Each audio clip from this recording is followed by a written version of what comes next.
Good afternoon and welcome to the AutoCAD Civil 3D 2009 webcast, Hydraflow and Pipes, Storm Sewers Extensions. This is presented by me, Heidi Boutwell from the PPI Group. And previously I had done this live, and this time it is being recorded since my recorder didn't work while I was actually giving the webcast. So this is a re-recorded version of what was done live not too long ago.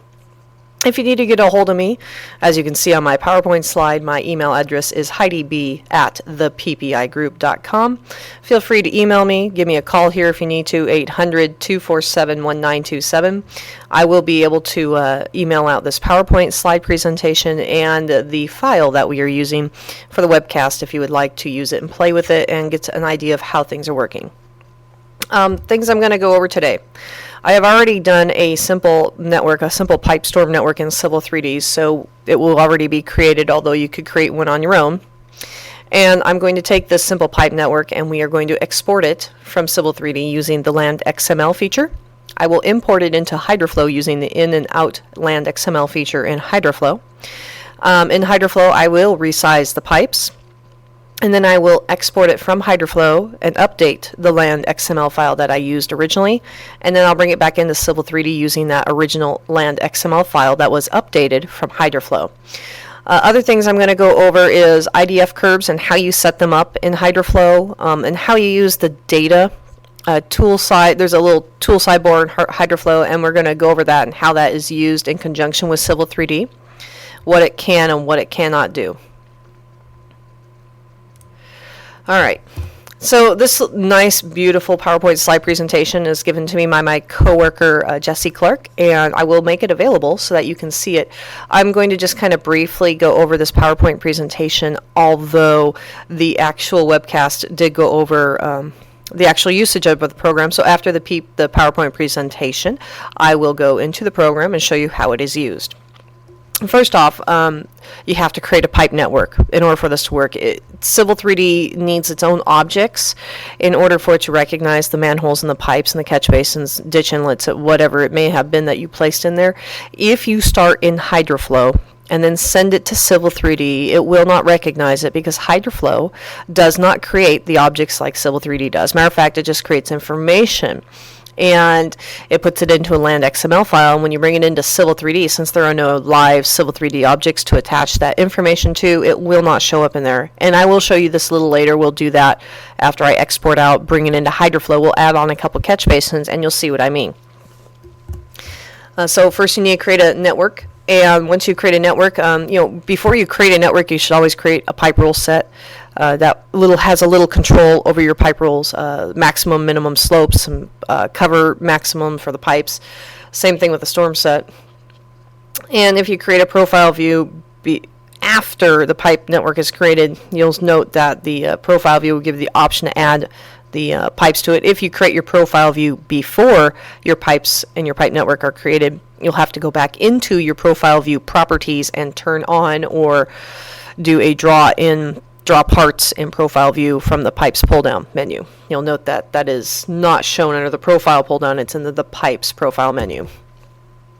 You'll want to go ahead and draw your pipes in there. You'll note that when you move a pipe and a structure, they have to be moved in the plan view, and then they will change in the profile. You can't move them in the profile. The only thing you can change in the profile is rim elevations, invert elevations, and pipe sizes, 18 to a 24 to a 36. You're not going to be allowed to change a pipe or a manhole north, east, southwest in a profile view. That is only controlled in the plan view. Use the grips if you want. It's a quick method to get things where you need them in order to change positions. The triangles in the profile view represent the invert or crown, and the boxes represent the center line of the pipe or structure in this case. Same thing with the grips over in the plan view. The triangles in this case in the plan view represent extending in a continuing direction, specifically at the direction no angle changes. The boxes allow you to change angle and extension or remove. The circle on the manhole, there's a little box with a line to a circle. The circle allows you to rotate the manhole to the correct direction, or same thing with the catch basin, to rotate it so that it follows the flow line. Grab the circle and drag it, and you'll see that it lets you do radial. To export out to land XML, we use the File menu, pull down to Export Land XML, and when we're dealing with Hydraflow, you only need to export out the pipe network, so you can uncheck everything else.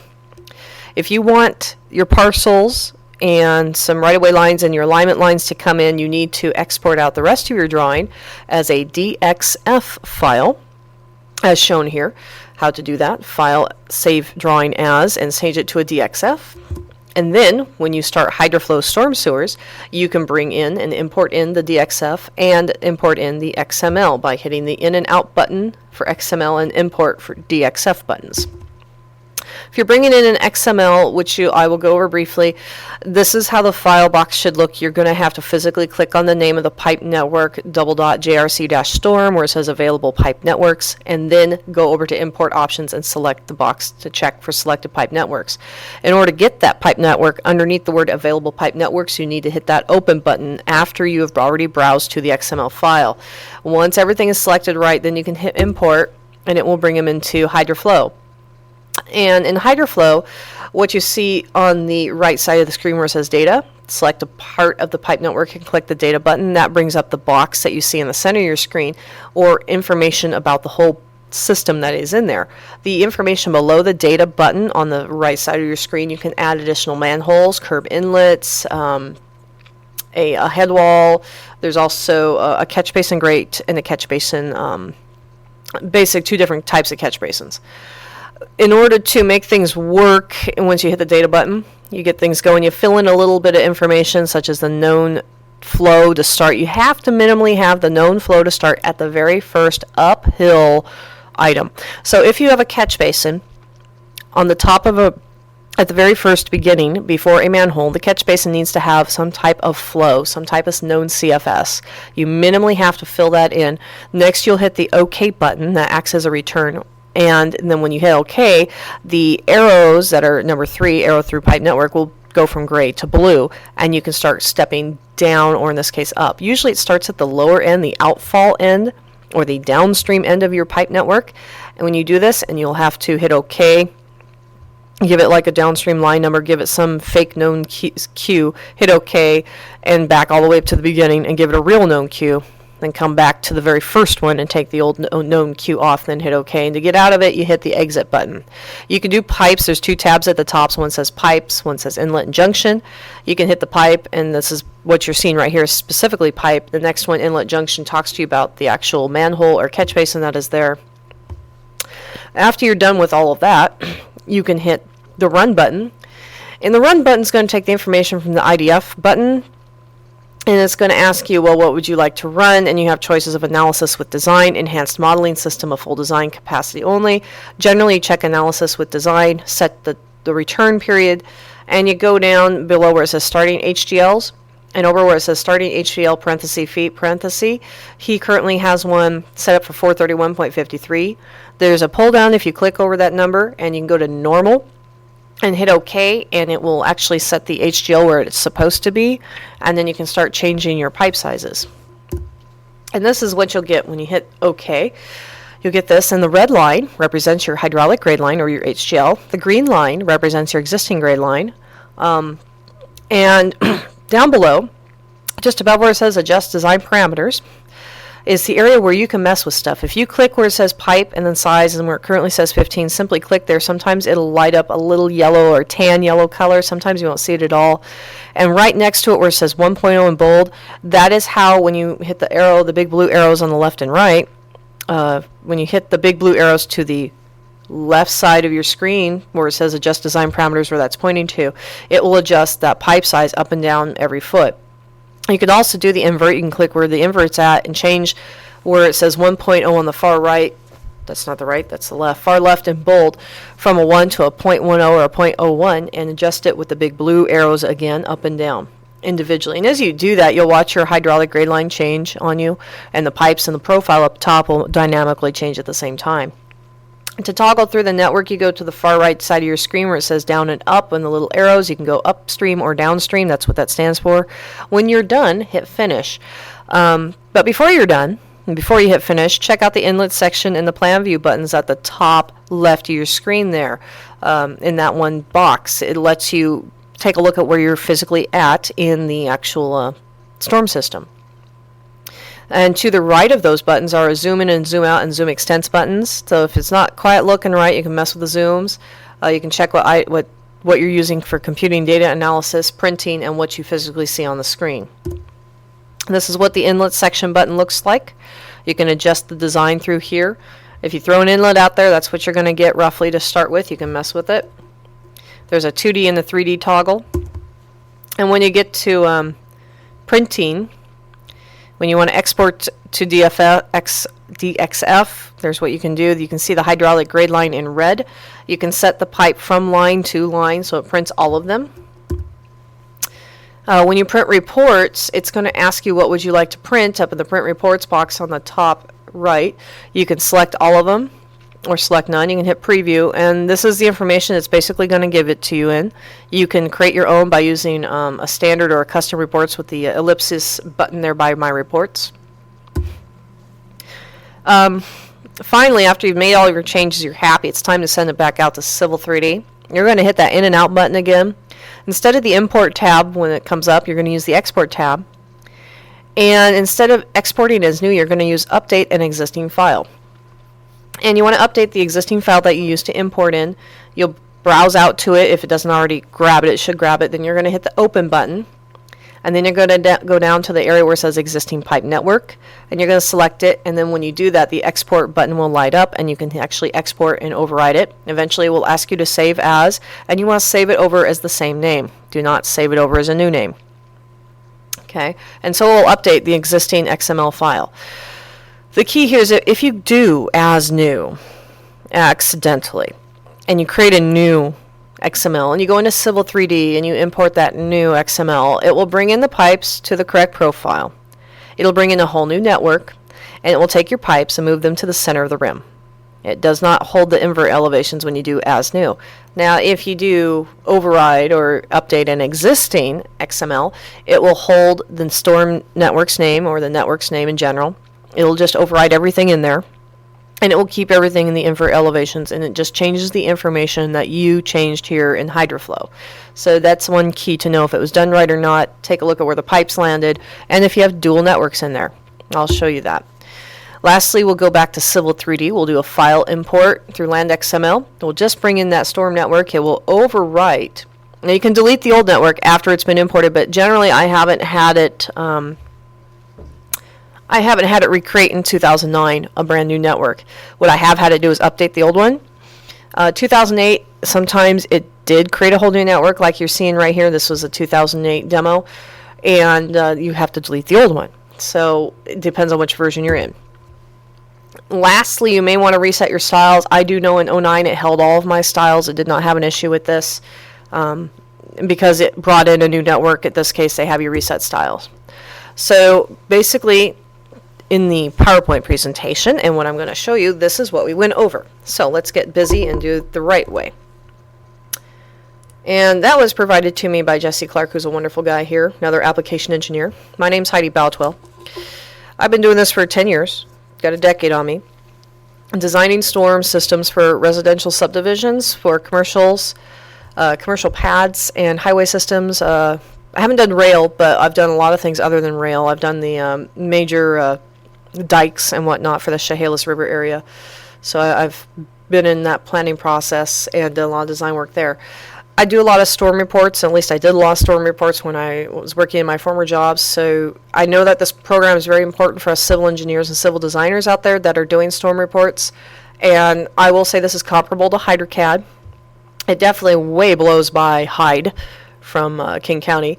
Of course, Hyde is the old DOS-based. And then there's another program out there that is it's a competition that's something like $7,000 for each piece of it, and this program's the competition to it. AutoCAD will be improving this program, just not currently in this existing state. The 2009 version and the 2008 version of Hydraflow are the same. They haven't changed it. Things I'd love to see them change, have the Hydraflow Storm Sewers extension talk to the Hydraflow extensions, other extensions, so that way they can get information from one to the other. That would be great. To start, in my program, I'm going to import in a Google Earth surface, which I've already done, but I want to show you guys how you do this real quick. Some of you may not know how to do this. This ability is available in AutoCAD 2000, Civil 3D 2007, Service Pack 3, Civil 3D 08 and 09. It's fairly simple to do. Open up Google Earth. This is the plus. You could use the free version, doesn't matter. Fly to your location. I'm going to go to Highway 30 because I'm going to work in the Clackamas area, which is in Columbia County of Oregon. The only reason I'm going to work here is simply because in my hot little hands here is Appendix C from the Santa Barbara Unit Hydrograph Method from Columbia County's Land Use Planning Department ordinances. And in this area of Appendix C, over here, this was printed February 13th of 2007, is the IDF design storms for Columbia County based off of the isopuvial maps in the NOAA Atlas 2, Volume 10, Figure 30.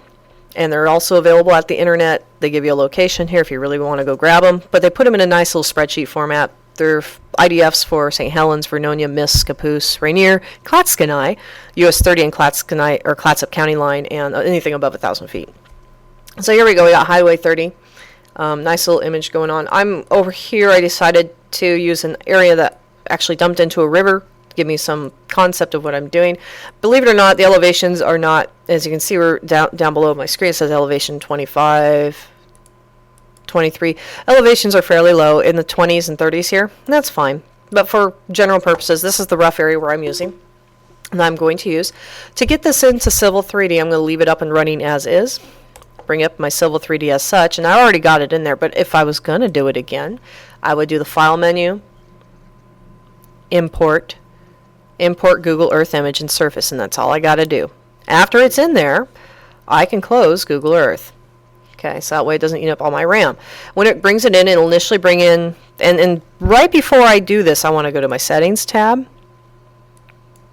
right-click on the name of the drawing, go in my Edit My Drawing Settings, and I definitely want to set up my units and zone to be appropriate. Here's the deal. Google Earth is great for preliminary design work. It is based off of aerial photography, and that's updated every 2 to 3 years. So the contour information you get is based off of aerials. Great for areas without trees. Eastern side of the state, western side of the state, 50-50. East side of the state, not a lot of trees, a lot of open desert, open plain area, so great. You're going to get great information, 2 to 3 years old, if that. If you don't set up a units and zone and you leave this on no datum, no projection, when you import it in, it will ask you to specify a location. 00 is the general spot, and you can just pinpoint, and it'll be the bottom left corner of your image that you're pasting. Okay, if you specify a zone, as I have done here, it'll do the translation from the longitude, latitude in Google Earth to the appropriate location according to the zone you've set. Okay. Now, one thing to mention, if your surveyors have told you that they translated their points and you're going to bring in an additional surface from Google Earth to fill in holes that the county or city requires you to do, or just need some preliminary additional info, don't have the time to wait for your survey department, which is fine to do, and you go ahead and you set this all up because they told you what it was set to, and you bring in Google Earth and it ends up way up here in the top left of your screen, and your points are way down here in the bottom right. Obviously, your surveyors did not translate their points, okay? That's very obvious when they do that. So with that in retrospect, just keep that in mind. You'll know if they've done it right or not. If they've done it right, you'll be within a foot or two of your points, if not right on the money. Sometimes it comes in right on the money. Really depends on if you have the exact translation. Like in Oregon, we've got so many choices, it's not even funny. So most of the guys are doing NAT 83 North US or North International or South US, South International. Not a lot of guys are doing HARN yet, but ODOT requires HARN is what I understand. Minimal bit setup is this.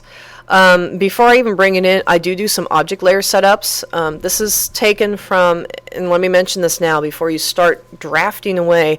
If you don't know this, you should know this now. When you first open up Civil 3D and it's not preset, it comes up with an AutoCAD.dwt template file. It's an AutoCAD template file. It has all these layers in here set to 0. It has 0 styles for labels or objects. It is not meant for Civil 3D. They have not fixed how it starts yet.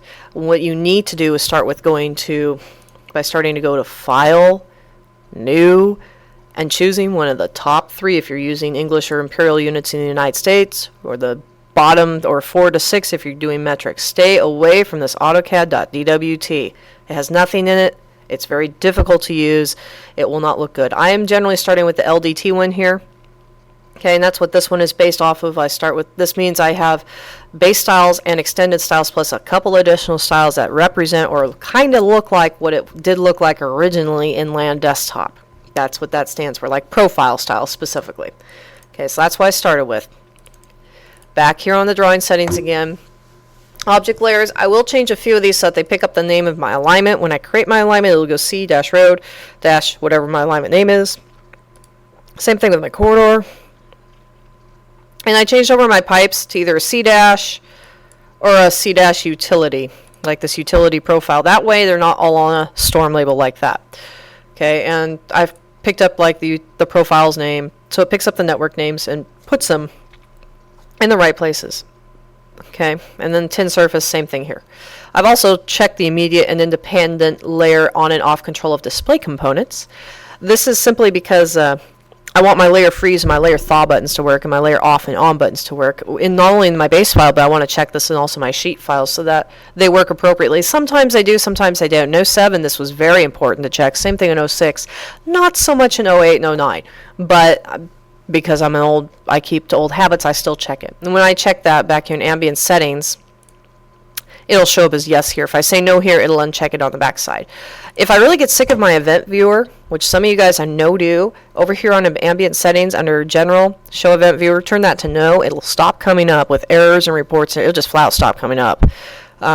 It keeps it sequestered so it doesn't show up. If you really want it to show up, great. Turn it on. Okay. Basics of it. So I've done that. I've also gone in down here and I've created some rules for my pipe rules. I have a storm set. Like I mentioned earlier, here's my storm. 10-foot maximum cover, 8% to 8% slope max, 3-foot cover, 0.4, no longer than 200 feet. I got like a 300-foot run, so it would definitely be out. I've done some other structure rules also for the structures. A drop value 0.1, that's all right for storm. If this was sewer, I'd want that at 0. Maximum drop of 3, maximum pipe diameter 4 feet. Other things, maybe my parts list for my storm sewer, which is in use. I added in, bring that up here, under pipes, I added in PVC. I don't need concrete, so I can right click and delete it. I just like PVC pipe, and that's all I got. Maybe I'll add in the rest of the PVC family, so I have more choices. Okay. If it sees a duplicate, it'll put a -0 by it. That's kind of standard. And they all are on, set them all to storm. And they're all double line storm. Structures, I'm just going to use my eccentric cylinder structure. Maybe I'll bring in a, let me bring in some type of catch basin. That'll work. No, I want rectangular frame. And when I do that, it puts one down here. I have to right click, add a part size. And floor thickness I could care less about. I want a frame height, frame length of, come here, frame length of 24 and 24. And hit OK. So that puts in one 15 by 15 structure. It is not a sanitary sewer manhole. It is a catch basin. And it is going to follow the storm system. Okay, so I've changed up the style so I have some availabilities. Now currently, I went ahead, I created a quick corridor. As you can see, this looks like a road, which is fine. And I based off of here, I did a 30-foot wide road. Okay, and basically 13.75 foot lane, 1.25 foot gutter line, so I've got 15 to 15. I've got a 3-to-1 slope, both cut and fill, both sides, simple sidewalks. In between, I also have a bridge because I am crossing the river. So here's the bridge. Basically, it's 15 feet across, so it's 30 feet all the way across, no matter what. I have gone up here. I've sampled the existing grade line, put in a finished grade line, created a corridor. Pretty simple. Here's my lane going here, my sloping. Here's my bridge section right there. And it's probably really hard to see, so let me freeze the image. Since it's on its own layer, I could do that. Haha. There's my freeze image, so there's my bridge, and then it comes back and it goes back into my road, which is fine. And this little guy over here, this is called a geo marker visibility. Let's see if I spelled it right. There we go. And if you turn it to 0, it turns off. Voila. Okay, so that's new to like 06 or so in AutoCAD, just basic AutoCAD. It's a spot in AutoCAD, so it knows where its longitude and latitude is at all times, so it can talk to things like Google Earth, shapefiles, Esri. It has to know at all times where 0 is at for longitude and latitude, so it sticks itself there. Alright, so I've got my road, and as you can see, I've got frequency lines set to 5 feet on the horizontal path, and when it hits a curve, it goes to every 2 feet. Maybe I don't want to see all those. If I want to turn off my frequency lines, I'll go to General, Multi-Purpose Styles, Link Code Styles. I have turned off every one of these except top, and now I'm going to go in here and edit and physically turn them off. Note when you're doing this, leave the originals links set in the corridor here. Make a copy of all of these, put like a dash assembly after them, go into your code sets, go into the one you're using, and remap them all. Remap all these styles right here to the dash assembly set. What will happen is as I turn these things off, when I go over here, my lines start to disappear. Like the line right there is now gone. Okay? Because that was my top line. All of my lines are linked to the same links as the corridor. So make a copy of your link styles. The copies should be set for the assemblies, and reset all of your assembly pieces in your code set styles to those new copies. Turn off the originals, and you will get a corridor that looks like this. Now these here are points, and they don't always print. Sometimes they do, sometimes they don't, and those are controlled somewhere up here in the marker styles, I think. I haven't had to turn all those off yet, but it's pretty clean, needless to say. It could be worse. So, but printing wise, that will help you on your printing. So now I've got basic feature lines of the corridor, my contours, and my manholes. I mentioned earlier if I needed to turn my manhole, I can select a manhole, note the circle. If I go like this, note the radial, it changes. That's a wonderful thing. I can move any piece by grabbing the grip and just dragging it, and note all my information changes. So we're good there. I have got a basic 18-inch PVC pipe system going on here. I want to prepare it to go into Hydraflow. I don't know if this is truly going to work for my system, if 18 inches will work, knowing that the rainfalls in Columbia County are outrageously huge because it gets a lot of rain down there. I'm going to save my project first, so I'll save it. And just to make sure I got everything happy. And this again is a piece you can mess with in profile view. This is my title piece of my profile view. I've changed it up so it reflects if I change up anything. That will change. If I do this, go into profile view style, grab my graph, go to a 1 to 4. It will reflect down here, and so will this. This will change too. Doesn't matter. Alright, so I've saved it. I'm happy with it. I'm going to go File, Export to Land XML. Here's my box. The only thing I need is my pipe network. So just have pipe networks only checked. Hit OK. It's going to ask me for a spot. I'm just going to say Hydraflow Storm. Of course, I can't STO. Yeah, that's right, Storm. Put it on my desktop so I can find it with ease. Stick it wherever you want. Okay, that's all I got to do. Minimize this. We're good to go. I could close that if I wanted to. Now I need to start my Hydraflow Storm Sewers extension for Civil 3D 09. 09 and 08 are identical when it comes to these. Hydrographs and Express extensions. There's 3 different extensions that come. If you have 08 and you want to get these, you can go to subscription. Autodesk Subscription Center. Let's see, it looks like I've got an internet connection. If I go to my Autodesk Subscription Center real quick, just to show you where. Close that one, close the back one. Go here, go Autodesk, Autodesk Web Access. Hold on, that might not be the right one.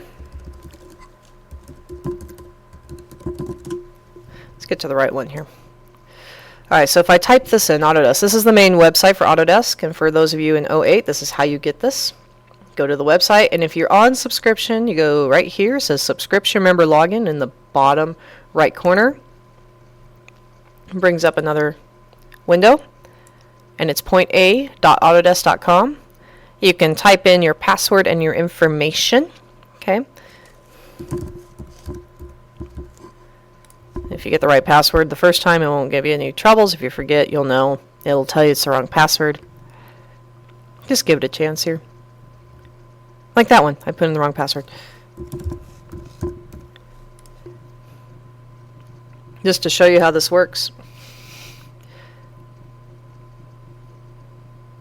Or it could have been reset.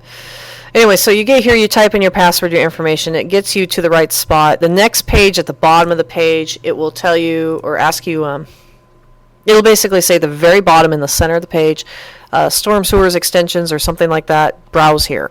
And then you can download them, and you'll get 3 little zip files. They're about 2 megs a piece. And when you when you save them off and run them, you get these guys. They do require a license from AutoCAD Civil 3D to run.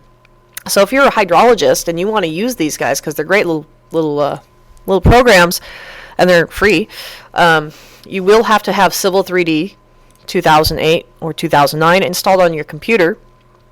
And for the IT CAD guys out there, hydrologists don't use Civil 3D at all.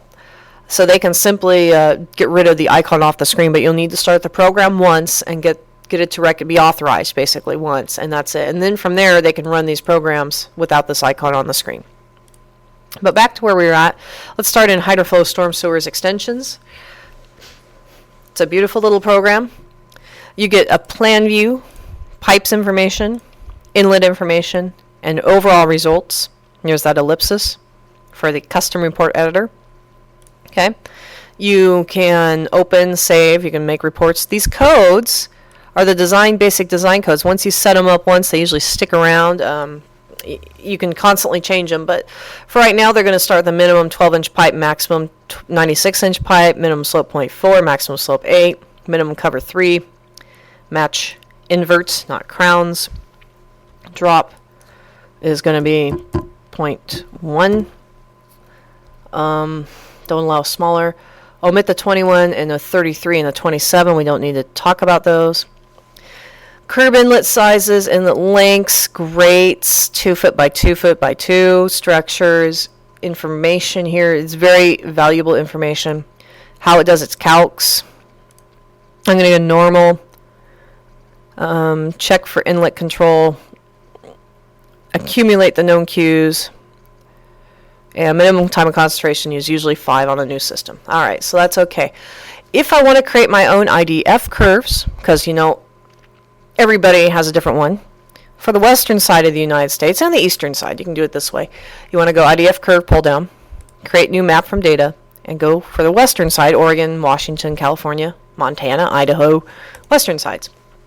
And brings up this build the IDF curves from the NOAA Atlas information, which I have handy here. Now, one thing to know, in HydroCAD, all you need is the 24-hour storms.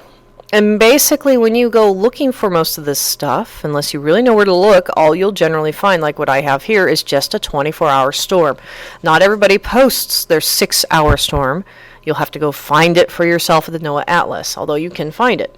I did not go looking for the 6-hour storm, so I'm going to fudge some numbers in for the 6-hour, but I do have actual numbers for my 24-hour. What I'd love to see them do is expand this, because I think this does a computational guess between 2 to 100, where it should be at 5, 10, 15, and etc., 25, 50. And I'm not too pleased with that, because I would like to be able to input them in, because they really are not, it's not like I can jump from 10 and multiply it by, whatever I need to get at 25 and get that answer, because that's not going to be the case. It's actually not done that way when they create these. So I'm not too pleased with how they've created these. But basically, I'm at Sklatskani, and my 2-year is a 2.8, and my 100-year is a 5.4.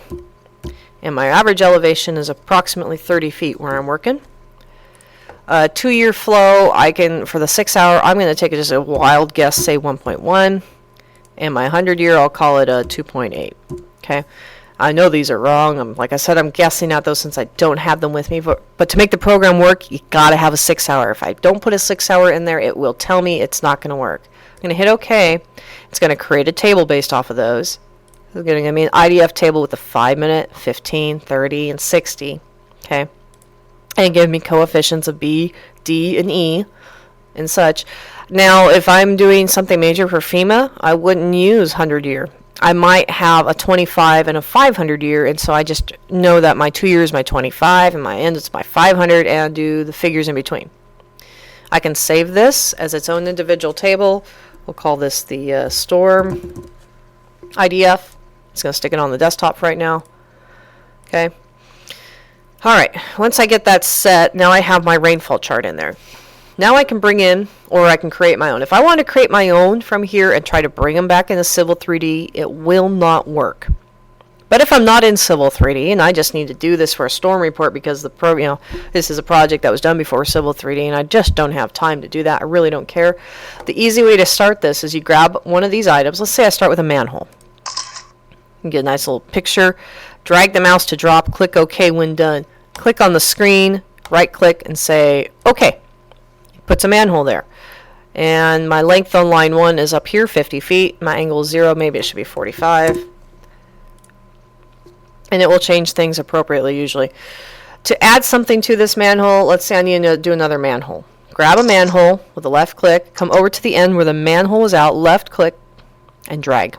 Hold on. There you go. Left click 1, left click 2, or you can left click, drag and drop. And then I can hit this OK button down here, or simply right click and say OK. Looks good. So I got 2 manholes.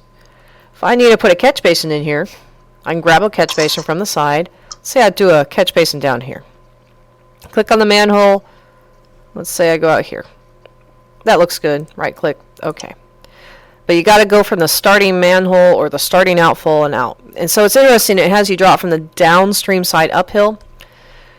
When you bring things in from Civil 3D, they have to be done from the uphill down, from the top of the hill down to the pond, not from the pond where the outfall is at to the top of the hill. So this is what's interesting is when you bring it in from Civil 3D, it will number it from the pond to the top of the hill, 1, 2, 3, that way. When I go to run this data, now that I've got data in here, I can go up to my data button, and it's going to start with the first one, which is number 1 right there. I can call this pipe 1. It's the outfall. Well, I can just call it outfall because that's actually where it's looking at. It's the outfall. Call that good. Known CFS, we have no clue. I'm going to hit OK because I filled out the name. When it turns blue for the arrows, I can now go all the way uphill to the top, which is number 3. I can call this catch basin 1. Okay. I can give it a known CFS of point, say it's 2.5. Maybe the known drainage area is 3.0 acres. And my runoff coefficient's 0.91. And my inlet time is 5 minutes. Hit OK. And now I can bump through these. And it's not going to exactly pick up what I put in before, but it will help with the computations. Okay. So this would be manhole 2. Oh, and you have to hit OK because that is your return button. And this would be manhole. Actually, this is manhole 2. Hit OK. And go to the other one, change it to manhole 3, or manhole 1, excuse me. So that's the top. There we go. Okay. So I filled in some basic information. I can go over here and fill in the actual invert elevation, 100, starting up there. And let's see. The inlet, let's make that 96 point. Actually, let's make it 95.6, so we don't get things confused. And hit exit to enter it. So now I've got some data in there. When I come up here and I hit the run button, it's going to go off the IDF curves and the information in there. I can ask it for whatever return period I want. Maybe I want a 10-year return. I want to do analysis with design. We could reset the pipes, but we don't want to. We could reset the inverts, but we don't want to. So just leave those unchecked. Come down to the starting HGL and go to the normal. Don't use crown. If you use crown, it'll throw the pipes up to the crown. It'll put the HGL along the crown line. Well, what's the point of that? My hydraulic grate should be at the crown of my pipe to begin with. So starting HGL should be normal. Hit OK. and voila, I come up with a beautiful profile and information. Again, the green line is your supposed existing ground based on the rim that you told it. The red line is your hydraulic grade line. Now if I go over here down to the bottom in the left hand side where it says pipe size 24 inches, I click once, and over here it says it's going to go up into tenths of a foot, or at least once. As I move it up to a 30-inch pipe, watch my hydraulic grade line go down. So that's looking good at 36, but I could get away with 30. But I don't have a 30-inch pipe in my Civil 3D, so I'm going to go with the 36. That looks good. I can come over here to my right and go upstream. It's okay, I've got a 30-inch there. I'm doing a 24-inch pipe here. Let's go ahead and click. I don't have to click again. I can just leave it there and just keep adjusting. There's my 36-inch pipe, and I can go upstream one more time. My curb inlet's really high. Let's see here. Usually you do an 18-inch. Maybe I really need to drop my invert because my rim's at 104. Let's drop my invert down, and I'm going to adjust and go down quarter foots. Oh, you little...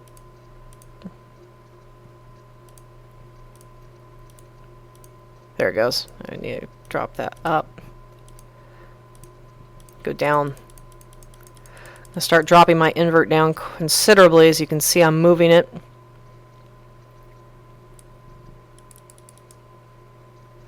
But I don't want to be at that type of slope. It's huge. It's ridiculous.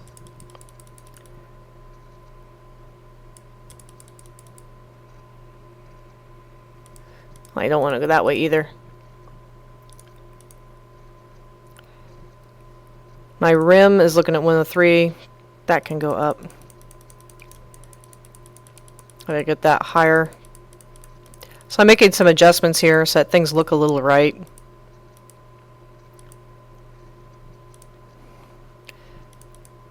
There we go. Inlet goes down. Come on.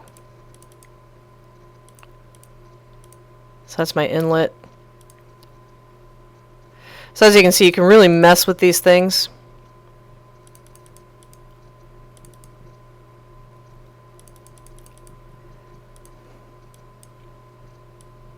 You can really just hold the button down and watch it crank.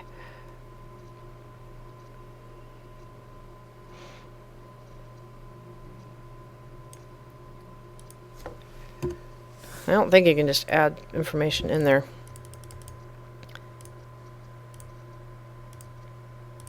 That little button there turns things on and off, sets them back to where they were. The 18-inch looks good. I want to take a zoom in of this image here and see what's going on for my pipe. As I get a bigger pipe, my hydraulic grade goes down. Wow.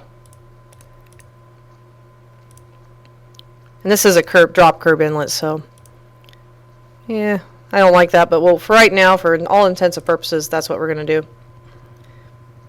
You can move up the design, down the design. When you're done, you can hit finish, and it updates all your designs, gives you a little ding-dong to let you know you're done. You can take a look at your pipes and see what's going on here. Let's say I don't like the lengths of these pipes, 15, 13. I can come back here into this data set, click on any one, turn it red, hit the data. Maybe this really needs to be 76 feet long with a 45-degree deflection angle. Hit OK, exit, and it will adjust it. And I can go into data set for number 3. That's maybe supposed to be 15 feet long with a 90. So you can make sure and do all your little adjustments there. There's my 90. Go back and check my pipes, and it'll reflect here. Manhole known CFS for that. You can come in and check out your inlets. It's got a sag. It's 4 feet 4. And your results. So that's not too bad.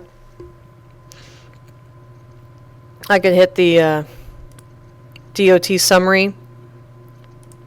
That summary, the calculation. Note, here's the CFS starting from 3 going on down. So it will tell you those informations under the calc button. Cost, if you've gone through here and done your cost, give you a rough subtotal of what it's going to cost, which ain't so bad. And then my report, which isn't too bad. So you can go through there and take a look at all your reports. after here, you could always hit report, print reports. You could do plan view, inventory, all of them, print upstream to downstream, preview it, and this is what it should look like.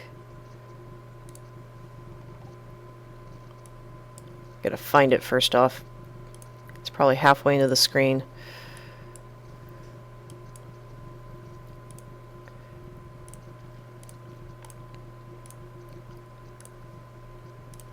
You can do that. That's for that. There's plot, and if you hit the plot button, it'll let you do the profiles, inlet sections, plan views.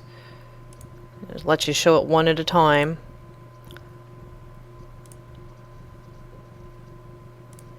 Okay, give you information down below. Anyway, so that's the basics of how to create one from scratch in Hydraflow. But this information can't, just because of the way I did it, won't be able to be imported into Civil 3D. None of these objects, these manholes, this catch basin, these pipes, are actual Civil 3D objects, so it won't understand it even if I do in and out and do the XML. It would be nice, but it's not going to. If I want to just plot the profile, I can plot 1 to 3, tell it what to plot. There's different versions. Okay, there's different ways to do this. You can do a print preview so you can see what's going to go on here at the printer.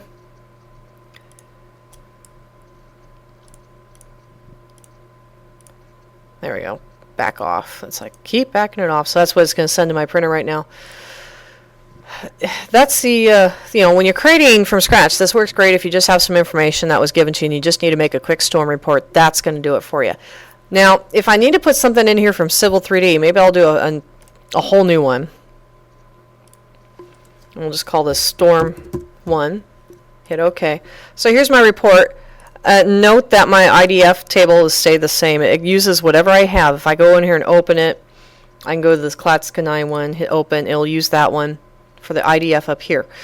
So I can change up my IDF reports. Now, for Civil 3D, we did create an XML file out here on my desktop. I just have to find it real quick. Slowly scan the desktop till I find it. There it is. That's the Storm IDF. There it is. That's the one. We want to bring that XML file from Civil 3D in here. To do that, we could bring it into DXF also. I'm just going to do the XML. Import, in, out, browse out to it. Hydraflow Storm, hit open. There it is. I need to hit the open button. It recognizes it, tells me it opened it successfully. That's great. I have to select the pipe network. When I do that, it tells me how many comes up. Finally, I have to check the box and then hit import. Voila. There's my quick pipe run. Okay. Now I can go in here, I can fill in information. Go in my data. There's my very first one. Line number 3. I can give it a known CFS of, let's say it's 3.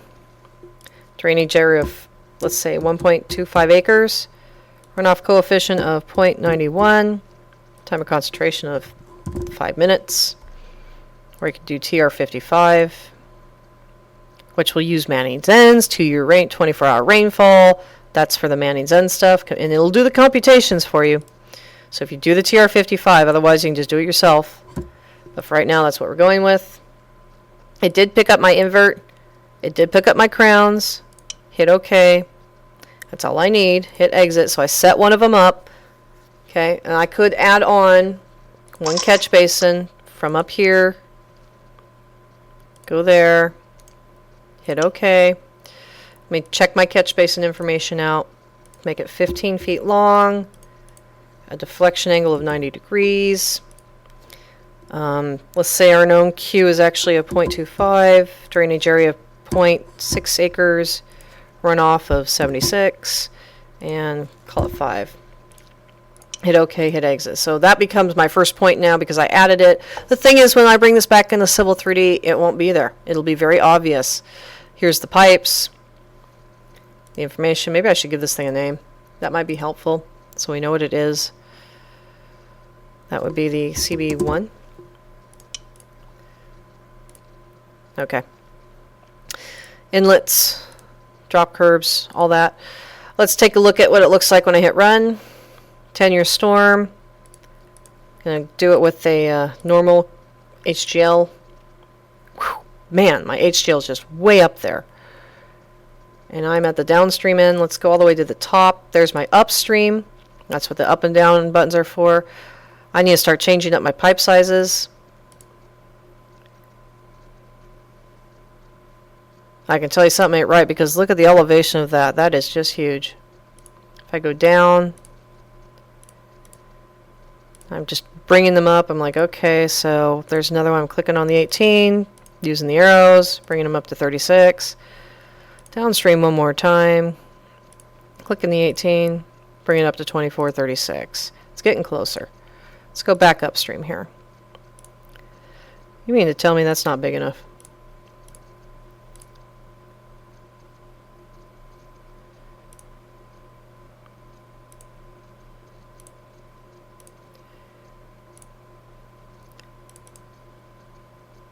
Wow. That is just shooting it up there, isn't it? 36 inches. If I go to 48, 54, 60. It's got to get huge before it goes anywhere. So that's going to be a seriously huge pipe. And that's because of how big I made my CFS. I should know better than to do that. And I have to do the same thing here. And see, as I bring these up in pipe sizes, it's bringing it beautifully down.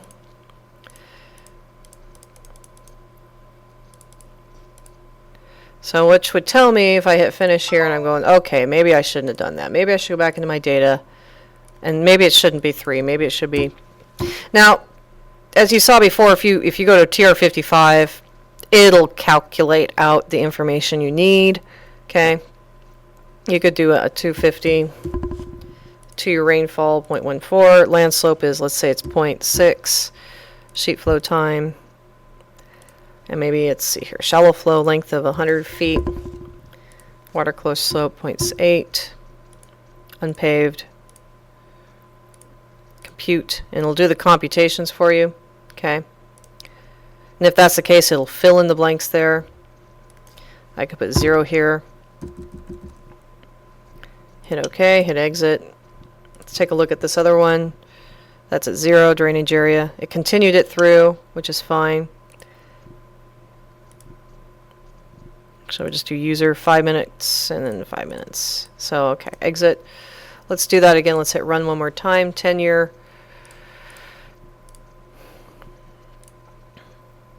And it's looking a little bit better. That's the downstream. Let's see if I can reduce the size in this, because I don't really need that big of a pipe.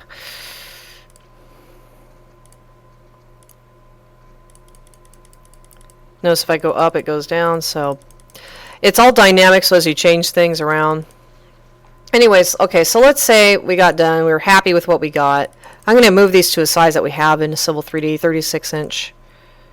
Even though the hydraulic grade line says otherwise. Note, we would not do this normally if I was really designing this. And that baby would be like an 18 or a 24. I'll hit finish. Okay, so let's say I need to get this back into Civil 3D. Not a problem. Hit the in-out button. Go to the Export tab.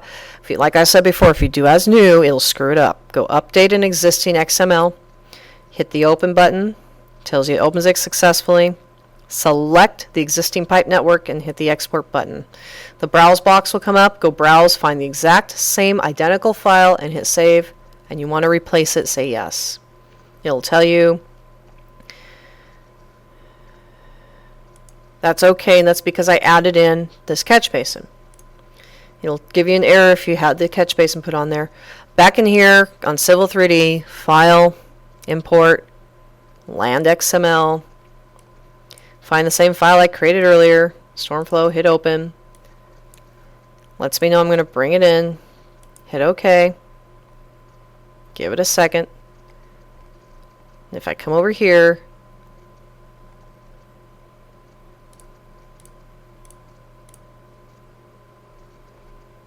that's the same file, right?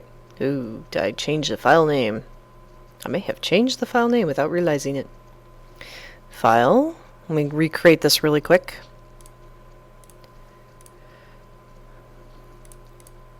How to know if you did something right or not? It doesn't come in and doesn't do squat. Okay. Go back in here. Change the data.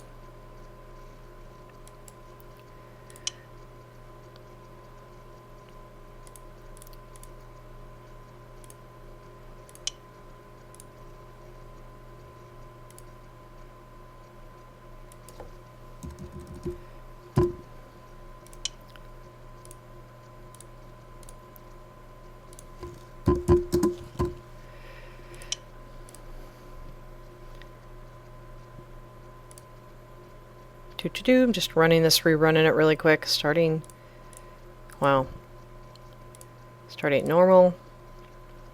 Going with the 36-inch pipe size. 24, finish, in, out, browse to the file, hit open.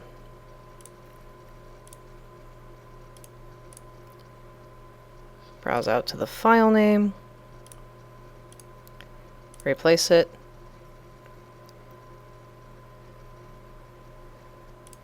If it gets that particular, fine. Okay, SDMPH1, that's fine. There is none here. That's fine. And there is none here.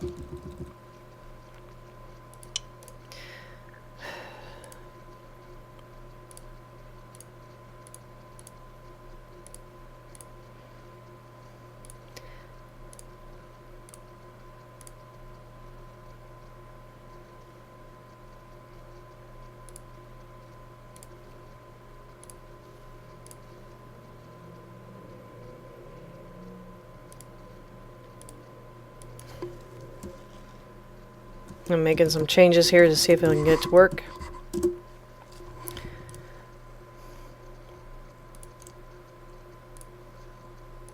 SDMPH-1, not with the word storm.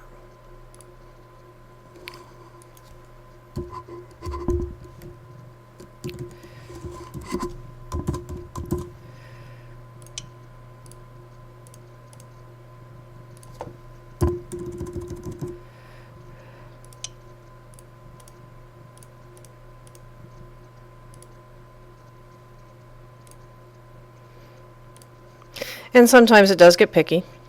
Note that it keeps asking me for the pipe names. That's fine.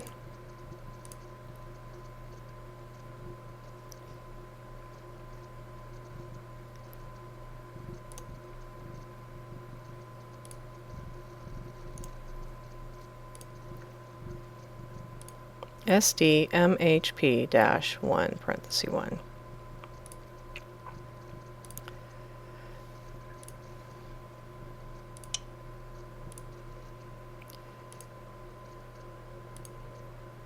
MHP-1.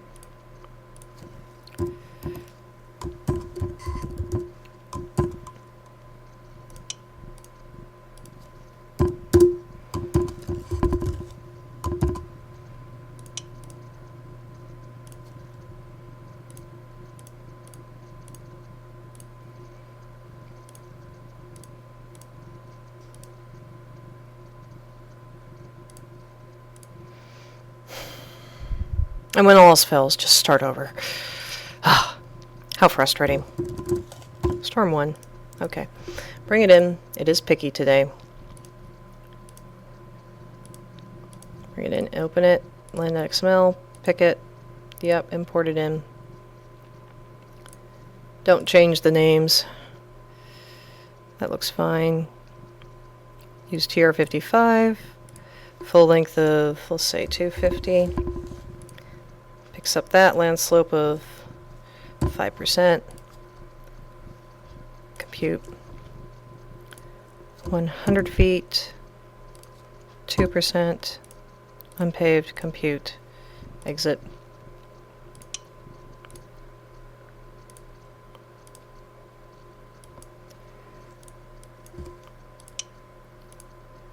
Ah, that's where the problem was. Pipe 3 storm didn't have information there.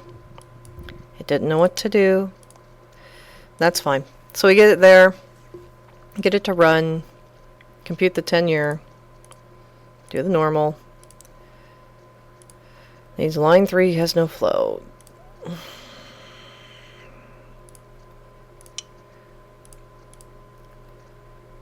Use the TR55. Do that again. 5%, 100, 2% unpaved. And let's go okay with that. Maybe we know that the flow is 0.1 coming in there. Exit, run, okay. This is what happens when you don't give it enough information.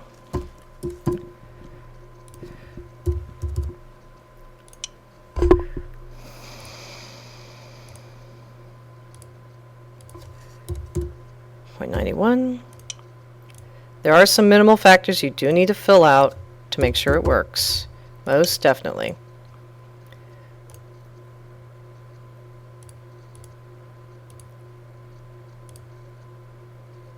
I mean, line 3's got no flow.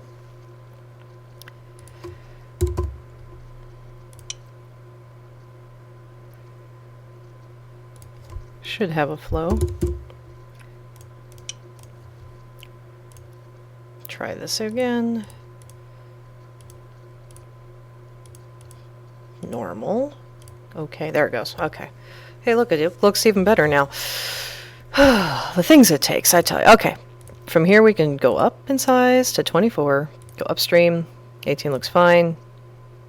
18 looks fine. Maybe I want to change that down and move them all to 24s because I'd rather be happier with it there. Hit finish. In and out. Export. Open. Yep. Pipe network. Export it. It is picky sometimes, as you earlier saw. Save. Replace. There it goes. Save successfully. When it says that, it loves us. Exit. Minimize. Back into Civil 3D. File. Import. Land XML. Hydraflow Storm. Hit open. Accept what's there. Let it do its thing. Zooms back out. Now we got it. 24-incher. Alright, so I changed them all to 24s, and now they are all 24s. It'll automatically update. That is the whole point of the game, is to get it to automatically update. And if you keep getting that error, keep working it backwards. You might want to start over like I did real quick, because you saw that didn't take too long to restart. Anyway, so that is the basic gists of how to get it in here. At this point, I'd hit save. You're good to go. Questions that were asked earlier, again, the website for the subscription users. Email me if you need the link. Is there a user guide for this? There is. Under Hydraflow, each one of these has a help user's guide. It's 117 pages long. It's pretty lengthy, but trust me, by chapter 3, you will have it down real quick on how this works. Okay? Just running through chapter 3, that's all you got to do. If you have more information, keep going. It's going to tell you all about it. But chapter 3 pretty much gets you there. PPI is working on creating a tutorial, an easy step-through tutorial to figure out how to make these things work without as many pages. Eventually we will have it done and we'll make it available for our users. Other things to note. No, if you add in a catch basin here, it will not come over to Civil 3D. And the other extensions, that was the Storm Sewers extension. There's hydrograph extensions for AutoCAD, which I don't go into here. This allows you to model ponds, okay, based off of the SCS or rational method, reaches, ponds, routes. This is where the hydrologist would probably love to have this part of the program. And again, you can do the same edit. You can run off from the Santa Barbara method, manual methods. Again, you can do IDFs and create your own rainfall intensities.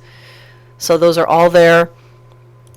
That's the Express extensions. Or was that That was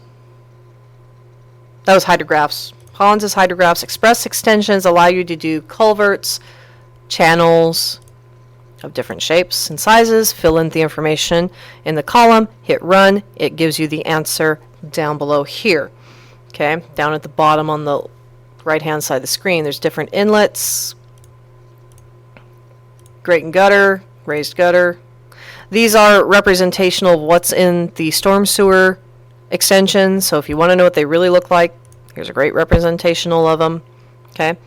Hydrology in general. Which version do you want? Okay.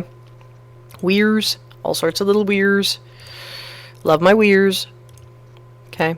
All sorts of, there's P curves so you can see performance levels. Each one has a different performance. Like I said, you fill in the information here, hit run, and it gives you out the information. Again, they all have a user's guide. And I want to think they're all individual per their, come on PDF, go, per their, per their item. So each one has its own user's guide. Channels, inlets, hydrology. And if anybody has questions about, well, what are, because again, you can do your IDF curves here. What are the numbers and calcs used to make these up? They are in the user's guide. If you go through that user's guide, you're going to find all the calculations used to do this with. And they are the same calculations that you and I learned in school, that they do in the Hyd program, that they do in HydroCAD, and some of the, and I think Cative is the other one or something like that. They're the same calculations, so it's not like it's not done well. Basically, that's all three of them. Again, they're available on the subscription website. If you have 2009, they're available on the installation disk, and as you go through the install sequence, it asks you if you'd like to install these along with the survey extensions, and you have to select them to put them on. So it doesn't just come installed automatically. You've got to physically tell it to install these along with Civil 3D. So if you got 09 on your desktop and you don't have these, you need to go back to your IT guy and tell them to put those into the network administrative image that was created to install 09 from, and he can put those in and they'll automatically be installed. So that's pretty much it. Anyways, so basically what I went through is we created a simple network, which I already had going. We exported it to from Civil 3D into Hydraflow. We resized some pipes, took a look at IDF chart, how to make rainfall intensity charts, looked at how it prints, doing charts, importing the pipe into land XML, bringing it back in, setting up some quick styles. And we do have other classes besides the webcasts, which are free, and they are pretty detail-oriented and pretty lengthy. Usually one-day classes. Grading is a one-day. There's 2 parts to grading. Intersections is a one-day. Parts builder is a one-day. So if you need to learn how to make parts like a ditch inlet that does not come with Civil 3D, or water valves, or bends and elbows, or curving pipe, for pressure systems, because Civil 3D is designed for a gravity fed, not a pressure system. Get a hold of us here, or email us. Our website, as you see, theppigroup.com. We have scheduling there, we have pricing there, or feel free to call us at 1-800-247-1927 and ask for Rachel, and she can get you information, or your salesperson for cost and information. We are teaching the courses now in Civil 3D 09, which does have some nice new features. And if you have any questions, please feel free to shoot me an email. I am more than happy to answer them for you. Thank you for viewing today's webcast, and I hope to see you again. I know we have another one coming up next month, and it should be based on pipes or something of that nature. We're trying to do a series of webcasts so they kind of flow together evenly and smoothly. So I'm hoping to see you all again. I think Jesse Clark will be teaching our next one, but I can't be 100% positive. Until then, I will catch you later. Thanks for joining us here, and have a wonderful day.